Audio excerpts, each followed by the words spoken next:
just get started for the sake of time. Let me make sure that on my end, everything is on silent. Okay, so everyone should be able to see the slide, Understanding Respite Care as a Resource. And let me introduce myself first, and then I'll go over some housekeeping items. My name is Rachel Weinstein. I am with ElderSource. I am the Outreach and Coalition Coordinator, so I coordinate the Caregiver Coalition activities. Welcome everybody to this workshop. We're really excited to have you. I am going to read a couple of housekeeping items. Okay. So the session is being recorded, posted to our website for those who could not attend. Please remain muted with the camera off. Turn on speaker view in the top right-hand corner to have a better view of the speaker. Please type questions into the chat box because questions will be answered once we reach the Q&A session at the end. And finally, due to the number of attendees, we may run into some technical difficulties. I hope not, but please be patient as we do our best to fix any issues. Okay, if you'd like to activate closed captioning, this is how you do it. If you want to see the subtitles, just select More at the bottom of the Zoom screen. Then you click Show Subtitles or Hide Subtitles. If you want to adjust the size of the captions, select More at the bottom of the Zoom screen and then click Subtitle Settings. And then to view the full transcript, click View Full Transcript. That's that option with the arrow pointing to it. And that will display the full transcript off to the right as it's happening live. Okay. So everybody should have your camera turned off. Okay, so let's talk a little bit about today's agenda so you know what to expect. We have first our speaker, Mike Saffy from SilverLink Consulting. His segment will be Respite and the Care Continuum, When to Call for Help. Paulette Kozlowski from the St. Johns County Council on Aging, dealing with life changes, the importance of taking time for yourself, and respite care opportunities. And then finally, we have Nicole Egan of Aging True. She'll be talking about the types of respite and developing a long-term plan for safety and support. After everybody's segment, we're going to have a Q&A section. So please collect all the questions that you have, put them in the chat box. I have someone behind the scenes monitoring those questions, and we'll be reading them out at the end for our panelists, all of our speakers, to answer. Okay, let's get started. So our first speaker, Mike Saffy from SilverLink Consulting. Mike Saffy is the president of SilverLink Consulting and Home Care. Utilizing his experience in the assisted living property management industry, he helped create a business that could reach local seniors and assist them in a wide scope. SilverLink utilizes a one-stop shop approach for senior care to help families proactively plan ahead or navigate a crisis situation with expert advisors and vetted service partners. Welcome, Mike. Hey, Rachel. Hey, good morning, everybody. Thanks for having me. Good morning. Yeah. So happy to have you with us. So we love partnering with the Caregiver Coalition in Northeast Florida and ElderSource and everybody here, and being a great resource for our older adults in the Northeast Florida area. Indeed. You want to go to the next slide, and I can talk a little bit about. Sure. Tell us a little bit about what SilverLink does and what the value of senior placement is. Yeah. So most people probably have not heard of a senior placement agency or a placement service.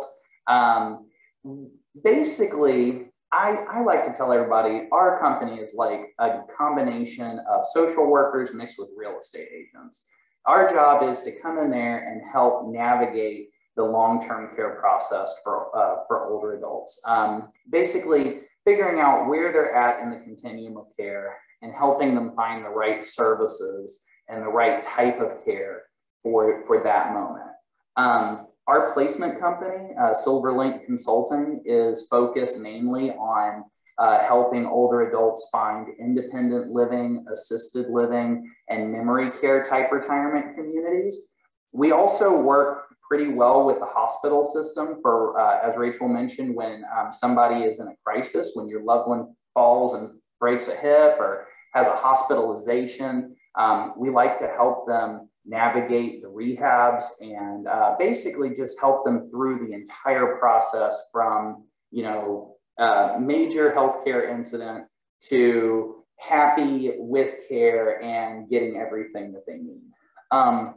And of course, if you've had to go through this with a loved one as a caregiver, it's a huge undertaking. Most people do not plan to have this happen. I know with my own grandparents, none of them plan to ever get sick or ever have any health concerns at all. I'm the grandson of one of the longest practicing dermatologists in Florida who practiced for 40 years, actually here in the office that I'm in today. That's our office now. He practiced all the way up until he was 73 or 74, and he just never thought anything was going to happen, and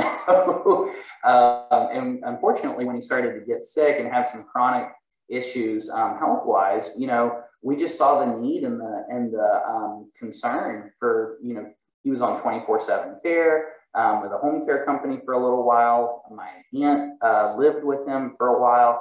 I was filling in the evenings to help him out. So it turns into a major undertaking, and we love helping families through this. I mean, we hope it never happens to you, but when it does, we're here to help. So SilverLink Consulting, our placement business, is totally free for seniors and their families. The way that we get paid, and this is where the real estate agent aspect of it comes in, is we come in there, I'll meet with all of our families, or one of our care advisors will come to your home and meet with you.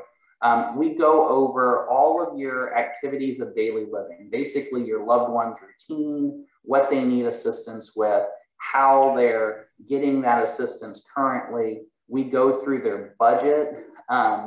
For care, we help you find ways to afford care, like through for veterans and their spouses. We get a lot of veterans aid and attendance benefits to pay for care. If they want to stay at home, we even have a home care benefit through the VA.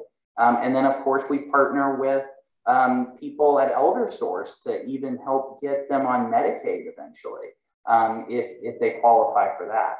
So we act as the hands to coordinate the care and help do a lot of the legwork, or at least the guidance part of it. So you don't have to, and you have some knowledge of where you're going to with your care goals. That is such an important service. It's a big thing, and it's hard to describe because you don't know what you don't know is one of my favorite sayings. And my other favorite saying is, you don't know how valuable something is until you use it. Right. But yeah, so we do work with as a one-stop shop approach during the pandemic. With COVID and everything, there was a little bit of a trust issue with moving into assisted living facilities and long-term care communities. They kind of got a bad rap, during the pandemic. So last year, we decided to get licensed as a nurse registry to provide in-home care services and some nursing services on a private pay basis. So I'm going to kind of go into the costs a little bit later of different services, but just know that whatever your loved one's needs are, we can help with it. Or if we can't, we know someone who can. That's wonderful. You've helped many people that I've sent to you, and I can attest to the fact that you do a really valuable service for so many people. Oh, we appreciate that. Yeah, it's what we all live to do. The team, my team, myself, Brittany, and Beth in our office, plus all the caregivers. We have about 30 caregivers now, so we have a ton of experience taking care of older adults, and it's just for everybody here. It's really a passion. So, Mike, let me ask you, how do you how do you know that someone is ready for senior placement, or it may be time to start talking about it, having the conversation? Yeah, that's a good question, actually. If we go to the next slide, I've actually got some points on that. Okay. So these are some, just some options and things that you might notice to consider maybe starting that conversation with a loved one. This is again, what you would see for your loved one. So when we talk about respite care, which is of course the theme of, today's seminar, for us on the home care side of things, that typically means we want you as the caregiver to know that your loved one is safe and that they're getting the quality care that they need so that you can go out, not to just go run errands and do grocery shopping and things like that, but you can actually get a true rest and refresh yourself. And for a lot of people, that's hard. So, think about this internally. Think about, does this apply to my loved ones? So of course, memory loss and forgetfulness, there's kind of a balancing act there between somebody who's normally forgetful, like myself. I'm very forgetful, that's why I write everything down, versus someone who might be having those early stages or mid stages of dementia or Alzheimer's. So those are the first thing that a lot of people notice. Hey, mom or dad is starting to, forget appointments, or they're forgetting to eat meals sometimes, or maybe take their medications. Those are all, the first signs that people typically notice. Again, if you're falling, if you're going to the hospital on a regular basis, some people in the hospital are called frequent flyers because they just come in, maybe 6 weeks later, they come back, and because of a fall and because they don't have the services that they need to sustain their care at home. Significant weight loss or gain, if your loved one is losing, more than a give or take, most people say about 5% of their body weight. But if they lose 10 pounds in a month, something is wrong.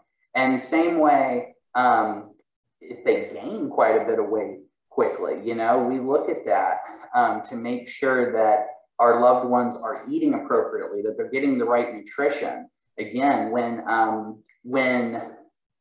seniors are kind of left to their own devices, and as they age, our taste buds change, our reaction to taste changes. And one of the last things to go is sweets. So I find that seniors at home who really need a little bit extra help, they're over there eating cream puffs all day long, or you'll go to their house and you'll see what's in their fridge and it's full of candy or cake or sweets.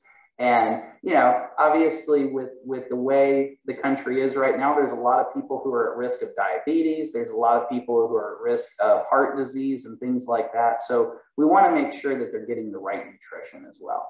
And again, those can be maintained at home through a caregiving service, or they can, if it's significant, if it's chronic, it's probably financially better off to consider, moving to a community. Mm-hmm. Same way with cluttered, messy homes. My grandmother, this is the woman in the green with the rollator there in the picture. That is my 90-year-old grandmother, Ray Saffy. And we go to her house twice a week to clean and help her out with quite a bit of things. But that's something that for her is very important. And, for me, she's a little bit OCD, just like everybody else in my family. We're very attention, detail oriented. But one of the things that I find is a safety concern. When you start getting a cluttered house, and maybe it becomes more difficult because of mobility issues to come and pick the house up and keep things free and clear, somebody who is not so stable on their feet, like Ray here, they can fall, and then you're moving up to some of these more important factors again, the frequent hospitalization, right. So these are all little things from the bottom going up to the top, which are much more significant issues that I find that people tend to overlook, or they'll put up with for a long time. Right. And then they'll wait till it's a crisis situation and call us and say, I need something, you know, yesterday. Right.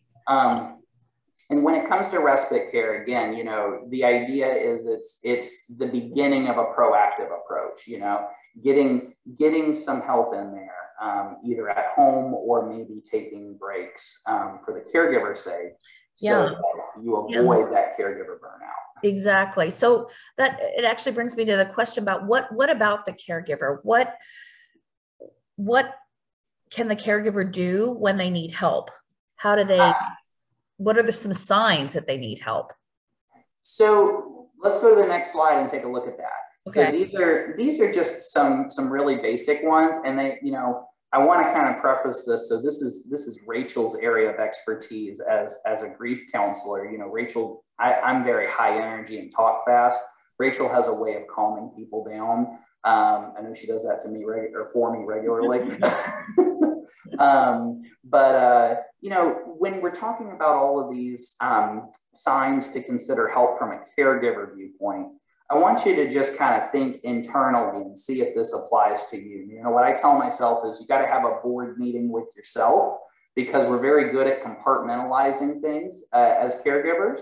And some of these may apply to you, and some of them you may not even realize that you're dealing with right now. The first one to me is the most important, you know, not being able to sleep, feeling exhausted all the time. If you have a loved one whose sleeping schedule is off, or who is dealing with, again, that kind of mild to moderate phase of dementia, where they're starting to get up at night and go to the bathroom constantly back and forth, and you're having to, you know, oversee that essentially, or make sure that they're safe. It's amazing how just lack of sleep leads to so many other burnout issues with caregivers. Mm-hmm. We see it all the time. And that's the first question I ask families when they call in for help is how are you doing? Like not so much how's your loved one yet, but you know, you called us for a reason. So how are you doing? One of my other favorite sayings, besides you don't know what you don't know, is Tula Luton's catchphrase, which is you can't pour from an empty glass. Right. So if you're caring for somebody else, sort of like a lifeboat sinking, you got to take care of yourself first so you can save everybody else. So that leads me into the second point, you know, which we kind of broke up into some of the more common caregiver issues that we get calls about. And this is something that occurs every day. I know I'm guilty of it when I was caring for my loved ones, and even with some of our clients. But just, you know, kind of losing your temper quickly for things that are out of your control, normal life occurrences that might be part of the disease process for your loved one. So incontinence issues are probably the biggest one we see. A lot of our clients, unfortunately, have to deal with incontinence, whether it's functional incontinence, meaning, you know, they might have mobility issues. They know they have to use the restroom, but they just can't get to the bathroom fast enough. Or, you know, true incontinence, where for whatever medical reason, they just can't control their bowel and bladder. Those are things that, you know, your loved one's not going to be able to control. If you're getting mad at that, that is immediate sign that you need somebody to come in and you need to ask for help. Because again, you can't pour from an empty glass, and that's like the first big sign of burnout. Same way with showering. Caregivers that, you know, family caregivers who are not able to get their loved ones to shower or have proper hygiene, it does help a lot of times to have a professional caregiver come in with that. There's tons of resources out there that are paid privately, but also paid with insurance sometimes to help with showers. And then, of course, you know, the misinterpretation of the world of your loved one. This really applies to people with dementia because they just live in their own world. Right. And again, when it comes to respite care, when you're dealing with all of these, we want to make sure that we're coming in and filling in long enough for you to get a break, long enough for you to take care of yourself, get recharged, and rest up. You know, so we'll go to the next. Do we have another slide? Oh, I don't have another slide, actually. That's right. Well, just real briefly to go over some costs associated with this, because with respite stays, there's a couple of options. So when it comes to in-home care, you know, in-home care, there's usually a minimum visit time, whether it's 2 hours, 4 hours, it kind of depends on the company. We have a 3-hour minimum at SilverLink Home Care. That's going to range anywhere from $25 to $30 an hour, depending on the care you need for your loved one. There are some benefits that, of course, you know, like we talked about earlier, that Elder Source and the VA might be able to help with as well, to pay for those. When it comes to assisted living, post-COVID, you know, post-pandemic world, most assisted livings I find are doing 14 to 30-day respite stays. So if you were going to go on a vacation, this is kind of like when the family vacation comes up and it's just not feasible or not possible to take your loved one with you. They can go to basically a cruise ship that just is stationary, where all their meals are taken care of. They'll have a fully furnished apartment and they can live in the assisted living for a short-term stay. Again, up, you know, 2 weeks to 30 days is about the average. That's billed on a daily basis, you know, daily rate. So it's just kind of like staying at a hotel or a resort with all your care included too. So those are always great options for longer needs. Excellent. And then the final kind of level of care, which again, SilverLink helps with sort of tangentially, but we can refer you to some great resources for help with this, is skilled nursing. So if your loved one is completely bedridden, maybe they can't transfer anymore without assist, or with more than 2 people assisting them, and just have a lot of health concerns, you know, there are skilled nursings that do short-term stays as respites as well. And we can always get you information on that if it's applicable. So. That's fantastic information, Mike. Thank you so much for that. I appreciate it. So we appreciate you and what you do in the community, and I'm almost certain we'll have questions for you at the end. So if you haven't already written them down, please put questions for Mike in the chat box, and when we get to the end for the Q&A portion, we'll have him handle some of those questions. Thank you so much, Mike. I hope you're gonna enjoy, well, I know you're gonna enjoy the next speaker that we have. So, Ms. Paulette Kozlowski, RN CDP, QDCS, ADC. She is the Adult Daycare and Caregiver Support Manager for the St. Johns County Council on Aging.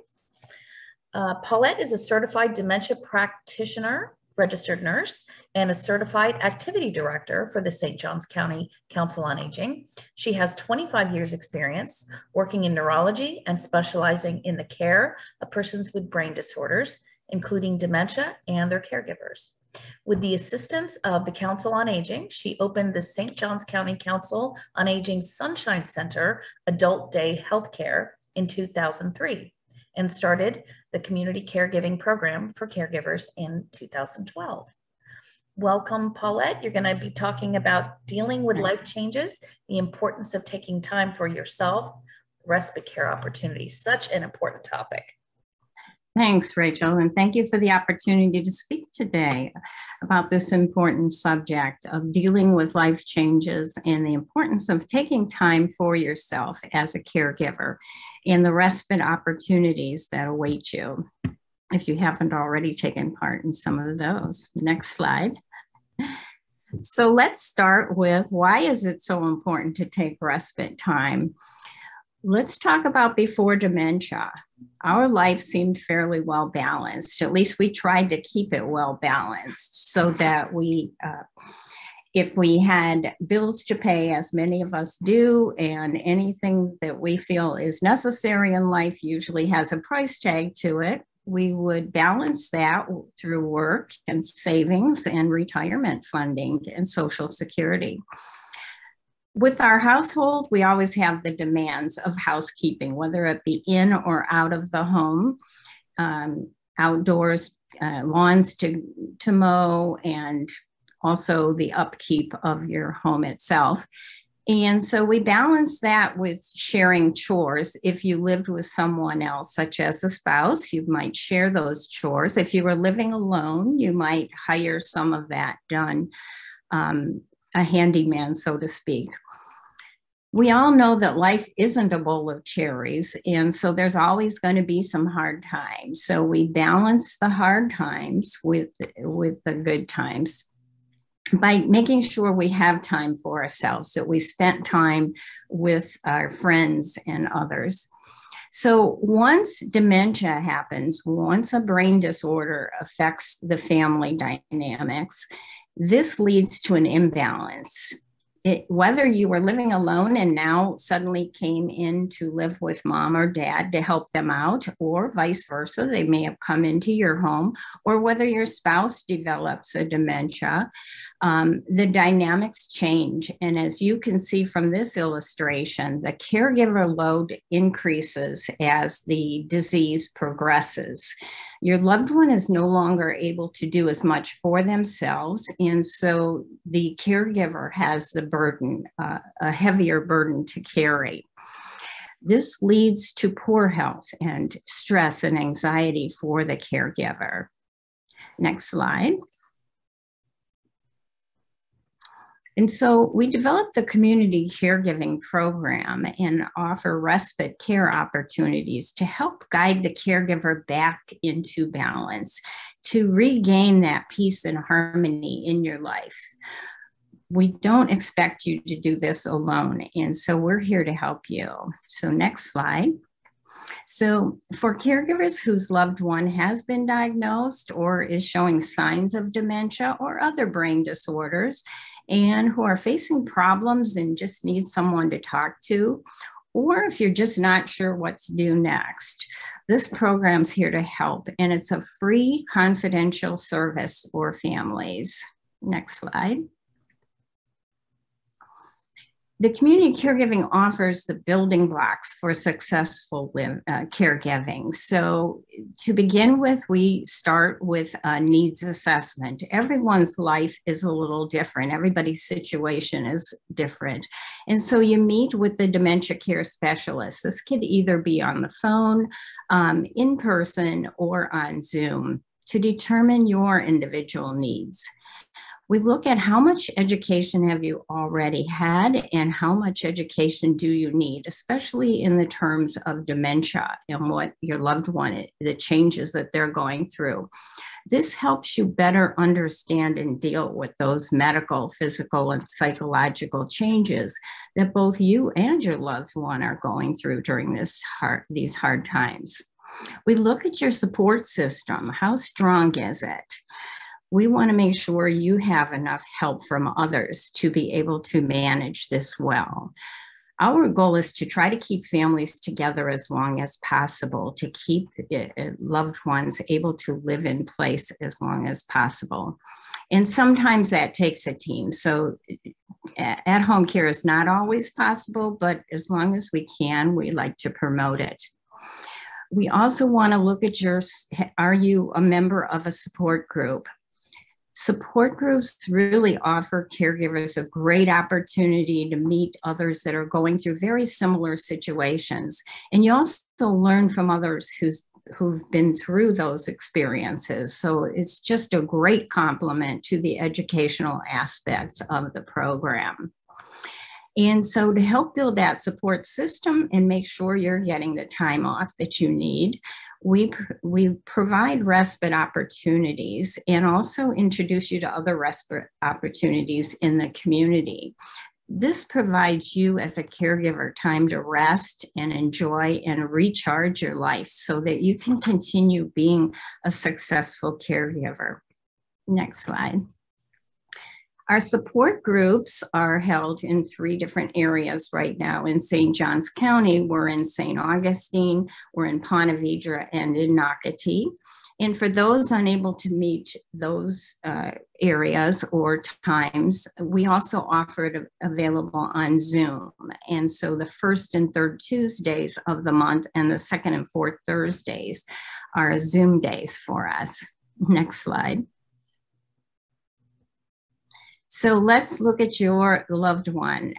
What programs are offered for the care recipients? So this allows you respite time as a caregiver if you know your loved one is in good hands. Next slide. So our first program is the Imep, Integrative Memory Enhancement Program. This one is designed for people that aren't quite ready yet for adult daycare. So it's designed for adults in early stages of memory loss. And it's also designed for people that just are concerned about their memory. I heard Michael say, my memory isn't always so good in his program. Well, this program is a great complement for people in that situation where you're just not sure, you just want to expand and recharge your memory and challenge it a little bit. So attendees, this is a classroom setting, so attendees must be able to take part in a classroom setting. They should not be a flight risk. These are not secured units by any means. This is a classroom, and they must be independent in their activities of daily living. In other words, they must not require any nursing care. There's no nursing care in these classes. The classes are offered as a 2-hour program for $40 per class and a 5-hour program at $75 per class.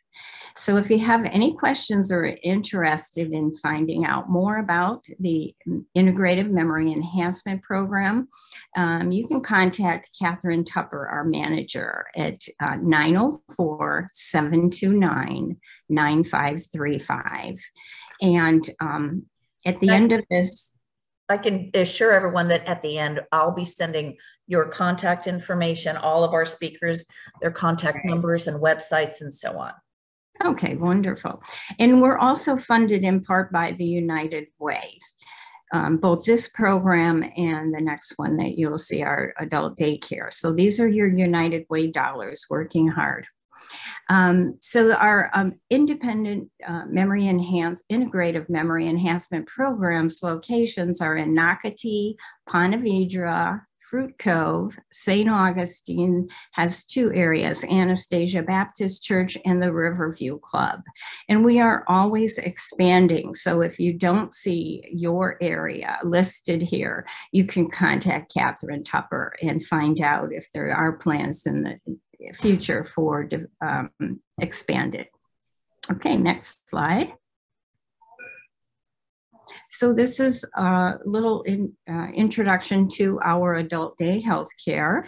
We are open from 8:30 a.m. until 4 p.m. Monday through Friday. And we are Florida licensed, and we're located at 180 Marine Street near downtown St. Augustine. This program provides tender, loving care and stimulating fun for your loved one while offering you that peace of mind and respite time.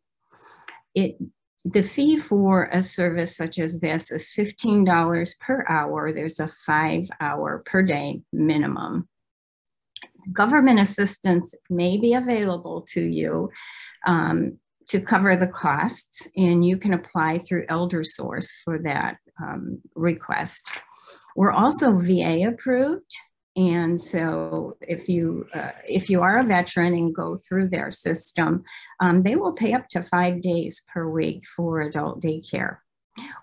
Again, this program is also funded in part by the United Way. And it's an hour-by-hour activity schedule. So the people get well-rounded day of both cardio exercise and a topic of the day, a history, and so on. So by the end of the day, they have really received a lot of different activities going on. Next slide.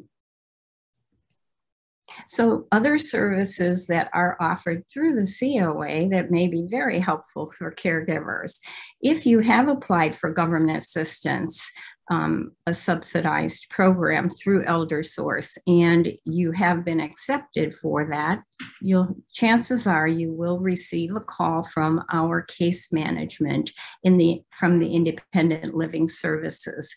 The case management then will meet with you and look at what your needs are, whether that be in-home care, or in facility respite, such as the adult daycare center. If our center is too far from you, we do recommend other ones that are maybe near the northern part of St. Johns County. Care Connection is also a great resource for caregivers. If your loved one suddenly becomes wheelchair bound, for instance, our Care Connection is mainly run by volunteers, and they will actually come out and put in a ramp so that you can still continue to allow your loved one to enter in and out of the house without any having to climb stairs. But it's also an exchange system for wheelchairs, walkers, hospital beds, you name it, and they're all free of charge. So if we don't have it in our Care Connection at the time, Michael Large, the coordinator, will put down your name and number and call you when that equipment comes in. So it's a great resource. It is great. Prescription assistance is also available for those that are unable to afford their medications. And Meals on Wheels is a big help for caregivers sometimes, as well as transportation for those no longer able to drive, or their loved ones in a wheelchair now and they can't get them in and out of the car, for instance. And next slide.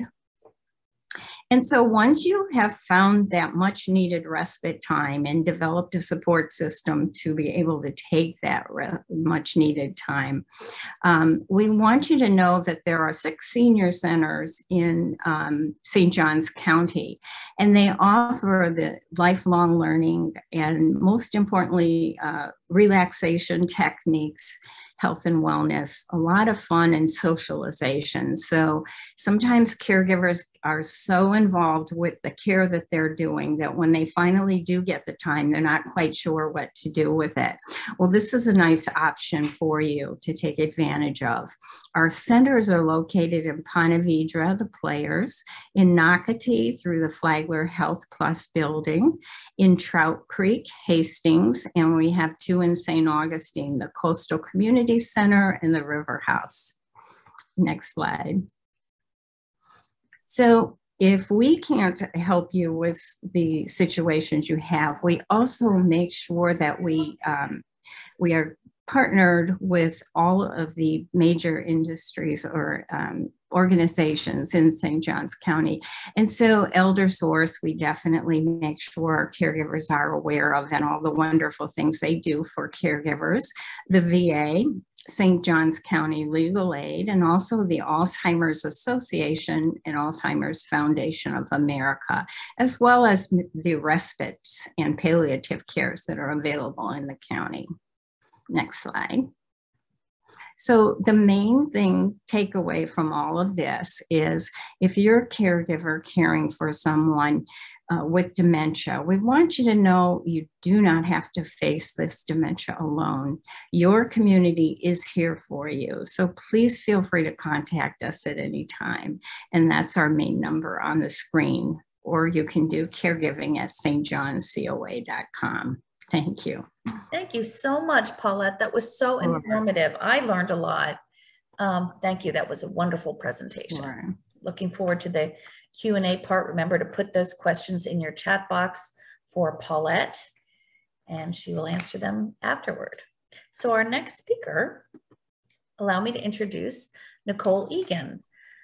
She's going to be talking about the types of respite and developing a long-term plan for safety and support.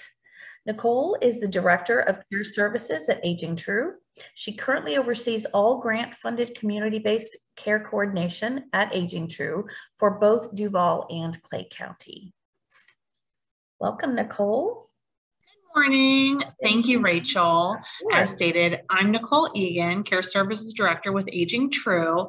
And just to kind of follow up a little bit from Paulette's presentation, Aging True is the lead agency in Duval and Clay County for providing community-based senior services and coordinating state general revenue and federal dollars under the auspices of Elder Source and the Department of Elder Affairs. Aging True is a nonprofit. Our mission, I have stated here on this slide, and our mission is directly in line with the mission of most caregivers. We want to provide care and support in the community to maintain community living and support graceful aging. And we want to prevent institutionalization as long as safely possible. Now, so a brief history, you may have heard of Aging True before, but maybe under a different name. We started as the Cathedral Foundation in 1962 when we wanted to reach out more directly to seniors. Our community services division, known as Urban Jacksonville, began in 1974. We started services including Meals on Wheels until 1991, when we were designated as the lead agency for Duval County to coordinate and provide those direct in-home services and support services and manage some of those state and federal dollars to help support seniors and their families. In 2011, Urban Jacksonville and Cathedral Foundation started doing business as Aging True, and that's how we're known still today. And in 2019, we were offered the opportunity to start providing the same programs and direct services, not only in Duval County, but Clay County as well. Go ahead. So Aging True wants to help seniors and their families help achieve a goal of what aging should be. Each year, we reach more than 6,000 seniors and to support seniors and their families in our Northeast Florida community. And just as stated, we want to prevent premature and indefinite institutionalization in any way, shape, or form. Go ahead to the next slide. So over the years, we've definitely grown. Today, we serve more than 6,000 seniors and the disabled and their caregivers in Northeast Florida annually. We have a number of staff, volunteers, and subcontractors to help us reach everyone that we can. So when we talk about seniors, that population does include seniors 60 and older, and oftentimes we refer to seniors as clients. So if you hear me say client today, I'm talking about seniors, and so it's clients and caregivers, not patients. Go ahead to the next slide.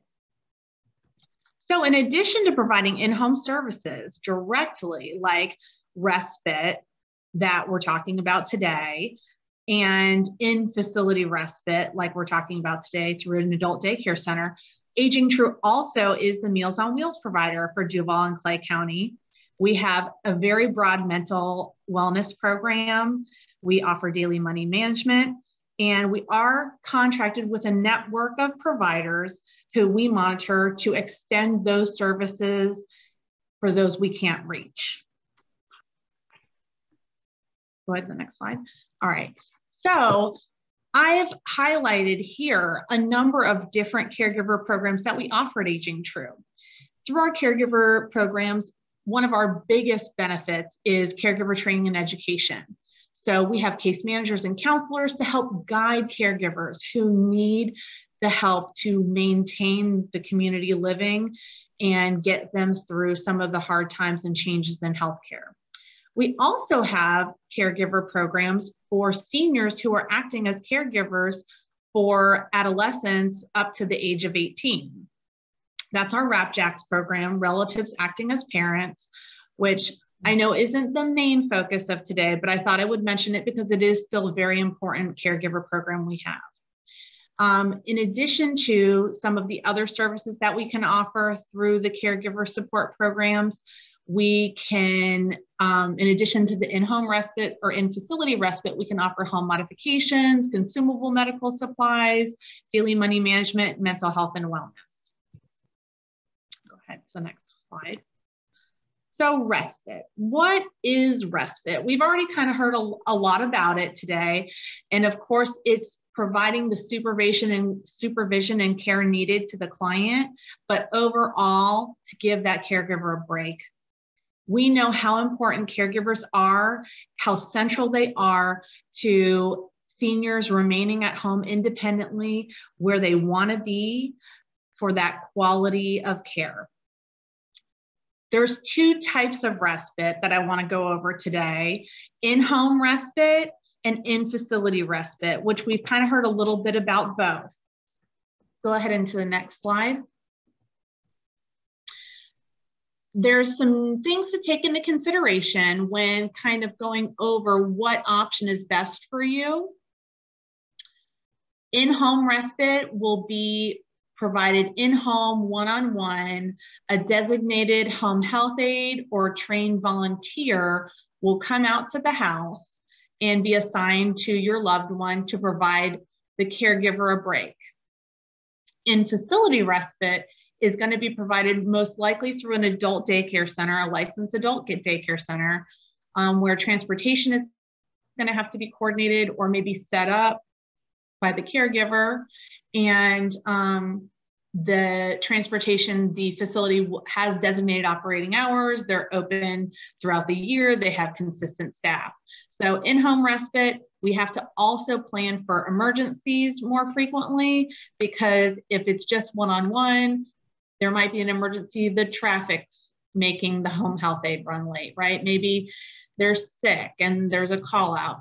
In facility respite, the facility is going to be open no matter what. They have consistent staff, but the burden of transporting the client is going to be on the caregiver or whatever method was set up for that. Go ahead to the next slide.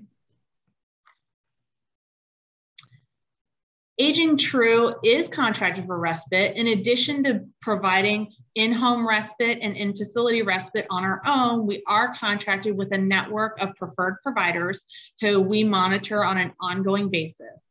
For in-home respite, Aging True in-home services can provide in-home respite in both Duval and Clay County, but we are also subcontracted with several licensed providers for home health care who we utilize to reach as many seniors as possible. Our in-facility providers, we actually operate a licensed adult daycare center in Green Cove Springs in Clay County, but we are also contracted with several licensed providers of adult daycare all over Duval County. I want to say stop to everybody. Remember that respite is provided to give the caregiver a break. And it's so often that I know many caregivers will not remember to take their care of themselves and to take that break. But respite is to provide relief to that caregiver. The caregiver needs to have a break. And if we are providing respite outside of a private pay entity, if we're providing respite in a subsidized program, please understand that the caregiver cannot receive respite in order to go to work, because that directly defies the definition of respite. Mm-hmm. Go ahead to the next slide. So how does Aging True help? In addition to being a provider of direct respite services, Aging True helps guide caregivers in crisis through subsidized programs if they qualify and could not otherwise pay privately. Private pay could be costly, and if you qualify, Aging True can help through subsidized programs. Go ahead. The Older Americans Act is one of the federal grants that we receive through the Department of Elder Affairs and Elder Source. And I have a little blurb here about the Older Americans Act that was established in 1965. The Older Americans Act is the largest set of federal programs to support seniors and caregivers. And they're mostly just support services that start on the lowest end of the spectrum and for people who don't have caregivers, and will extend into caregiver support. Go ahead. Caregiver support was a major focus of the Older Americans Act programs. I have listed here several of the different programs that are under that umbrella, but as you can see, 3 out of the 6 are for caregivers specifically. There's some nutritional support programs, but these are support services and they're all focused on keeping seniors in the community. Go ahead. So Aging True likes to talk about transitional care.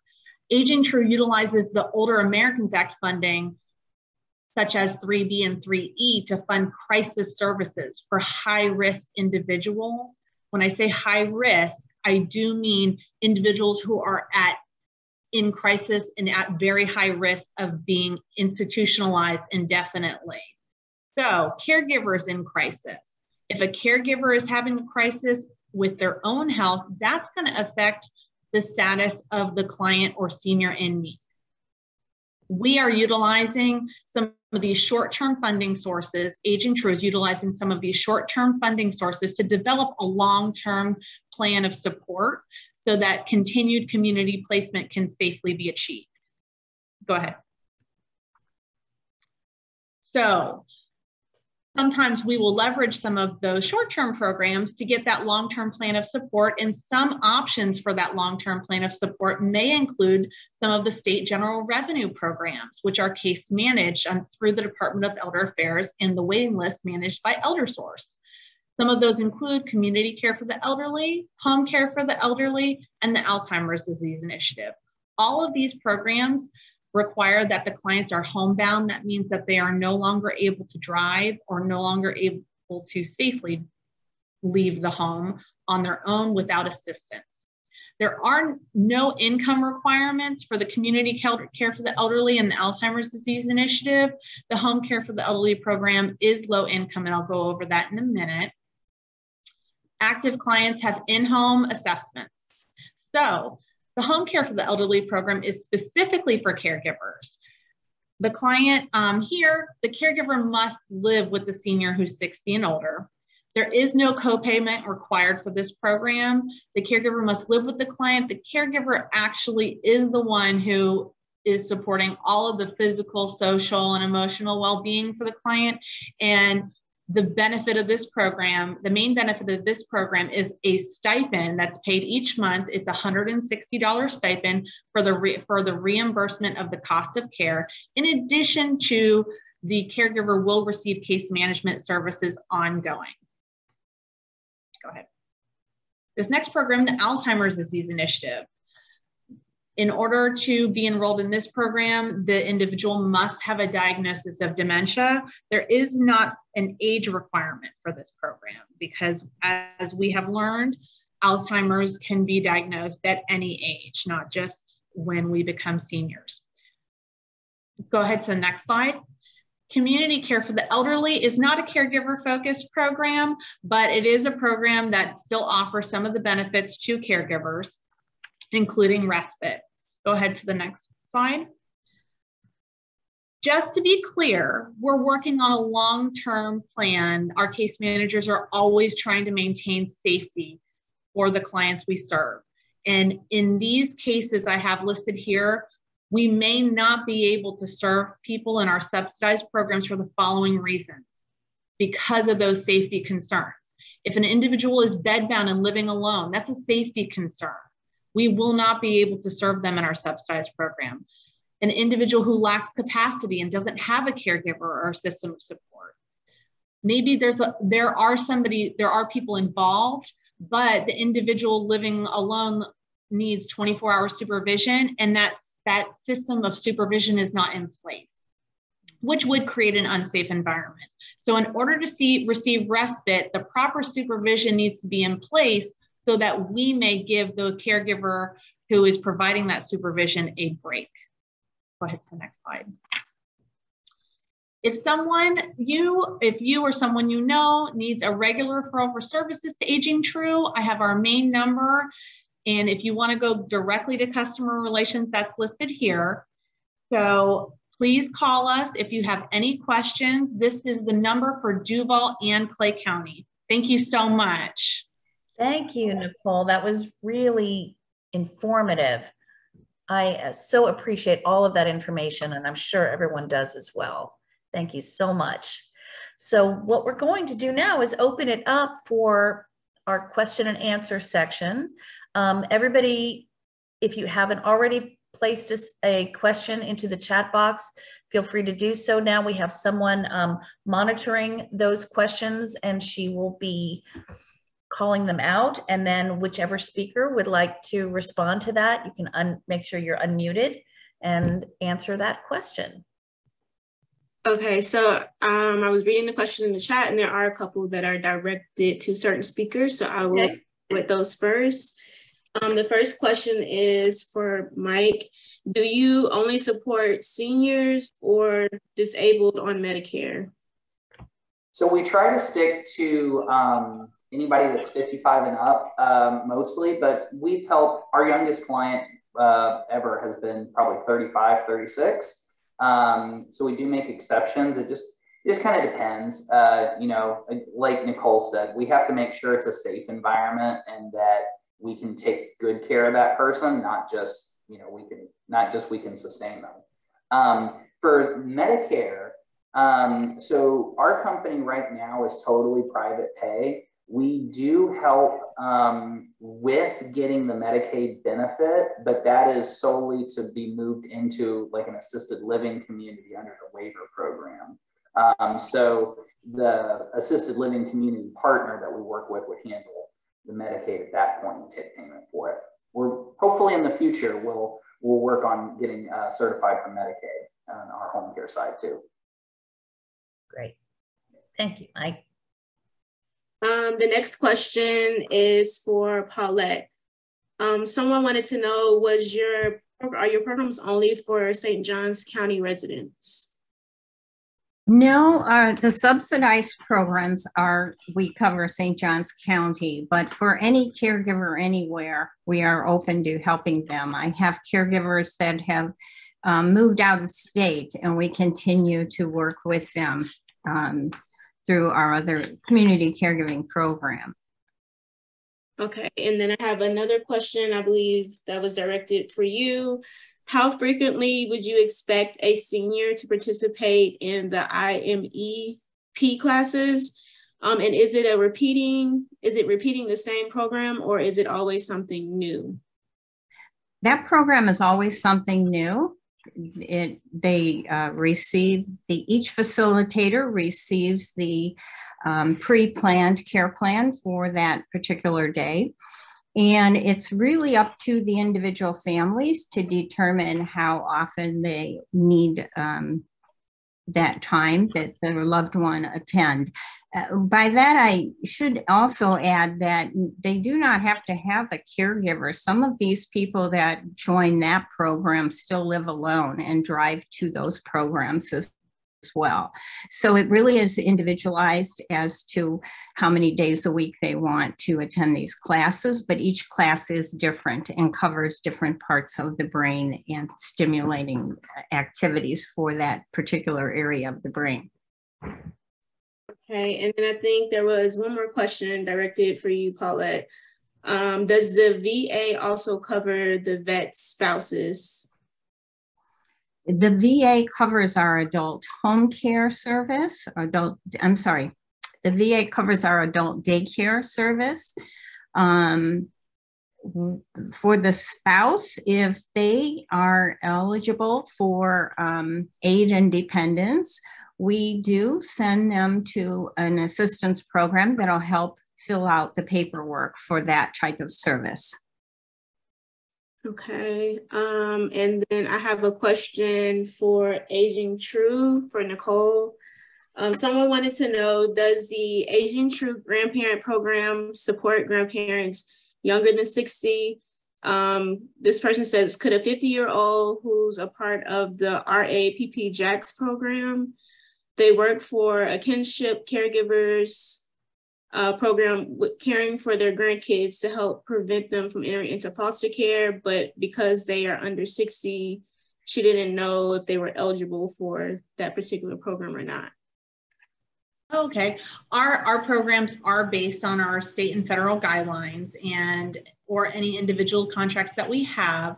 And the majority of our programs are for individuals 60 years and older. But if you have a special situation that maybe you want to talk further about, I do encourage you to call our customer relations line at 807-1225, and we can kind of talk through, because we do have some programs that will benefit individuals under the age of 60. Okay, There's another question. Is there financial qualifications for the caregiver of the senior in Duval to receive the $160 stipend?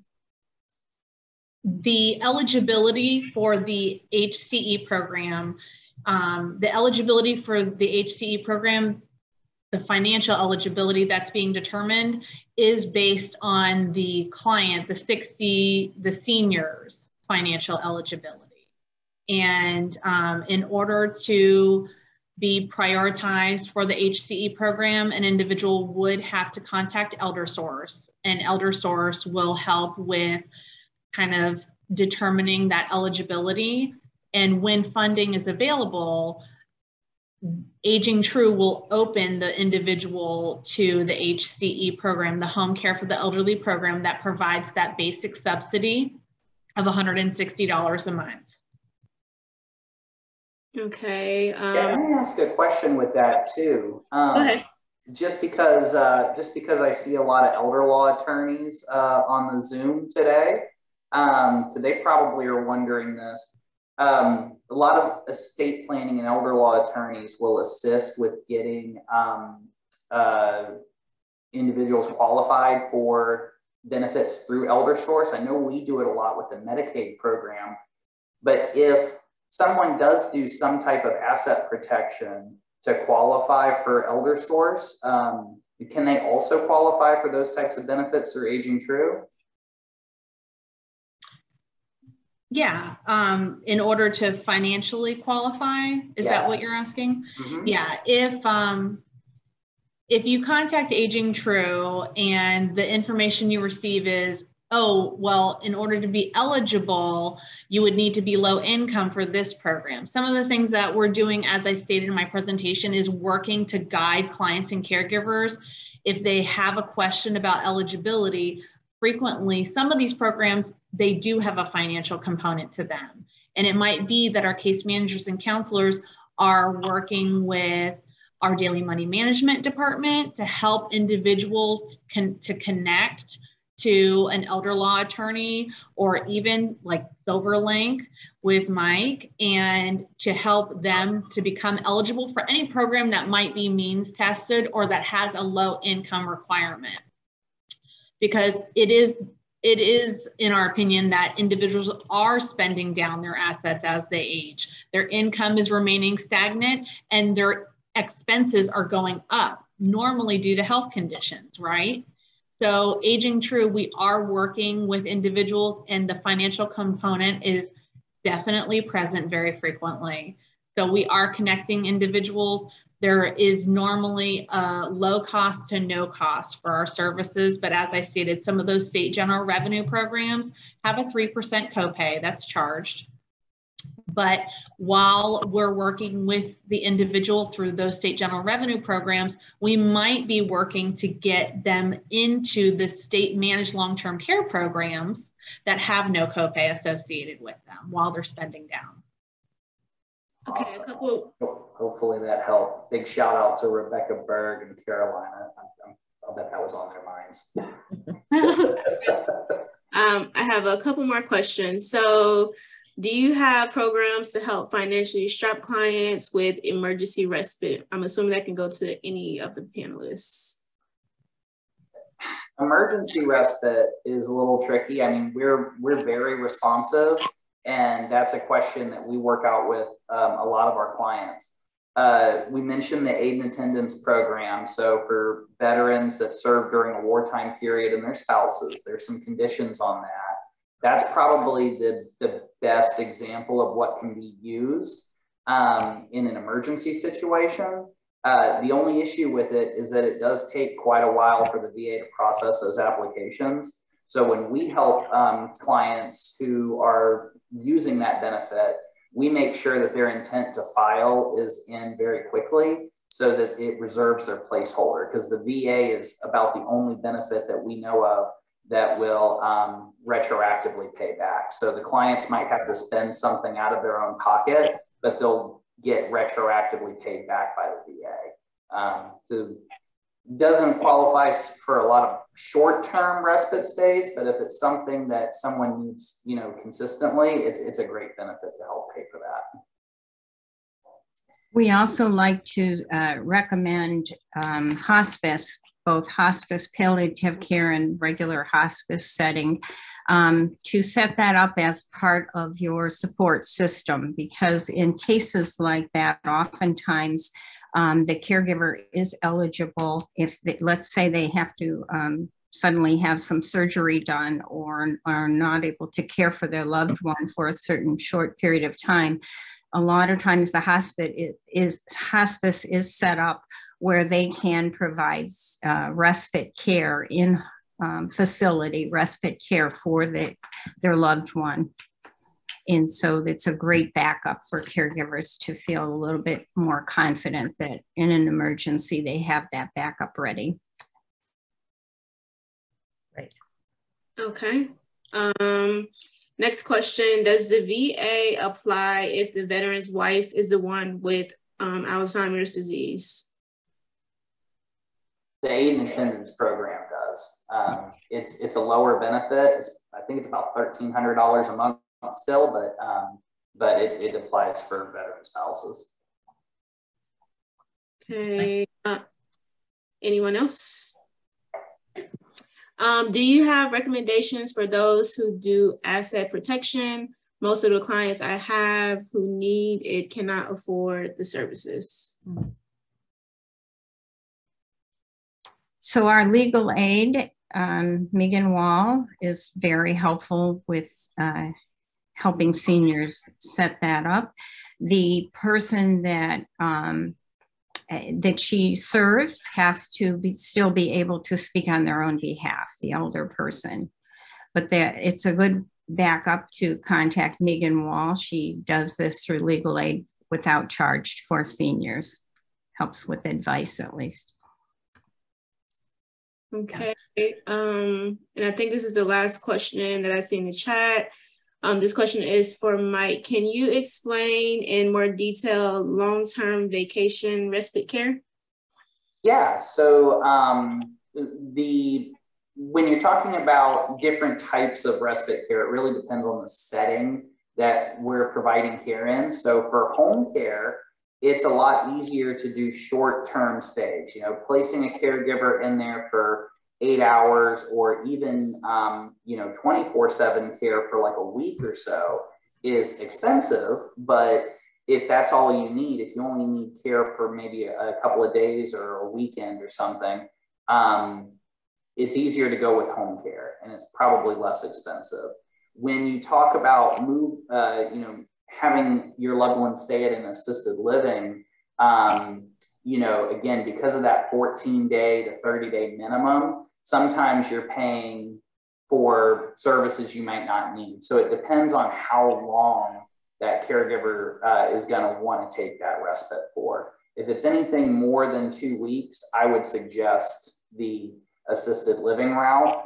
And if budget is a concern, like Paulette and Nicole mentioned, there's a lot of services that offer the short-term respite stays, like through the palliative program with hospice services and things like that. So it really just depends on your loved one's unique situation.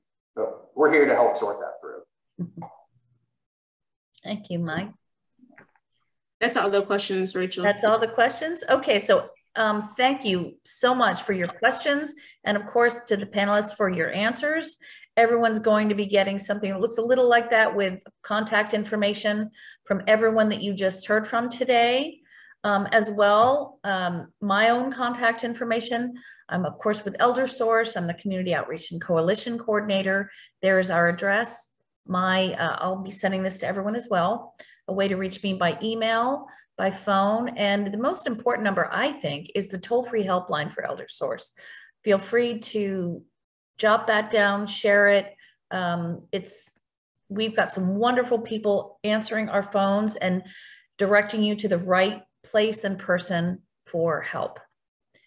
And then finally, I would love for you all who are in attendance and tell a caregiving friend to join the Caregiver Coalition. It is free to be a member. You can go to our website, caregivercoalition.org. We're on Facebook in the group Caregiver Coalition of Northeast Florida. We even have our own YouTube channel to which this recording will be posted. It's Caregiver Coalition of Northeast Florida. If you type that in on YouTube, you'll find us. And then finally, after you exit this workshop, a very brief exit survey is going to pop up on your screen. If you would kindly help us by completing this survey, we're actually going to choose one person at random who's completed the survey to receive a prize. And the spoiler is it's a great prize. It's a $25 gift card. And I think I would love it, but I can't participate. I'm out of the running. But please do help us after you log off. After you exit, you'll see a survey pop up, and it's just 5 quick questions, really, really quick. So if there are no further questions for me or for anyone else, I want to just thank you so much for attending today. We look forward to having you at our next virtual workshop. They will always be free and they will always be recorded. After this concludes today, I'll be sending, as soon as I can get it together, which will be quickly, the recording of this. It will be posted to our YouTube channel. You'll get contact information and some handouts from our presenters. Thank you very much for joining us today. If the presenters would please stay on, but everybody else, have a wonderful lunch and afternoon, and I look forward to seeing you in the future. Thank you. Thank you.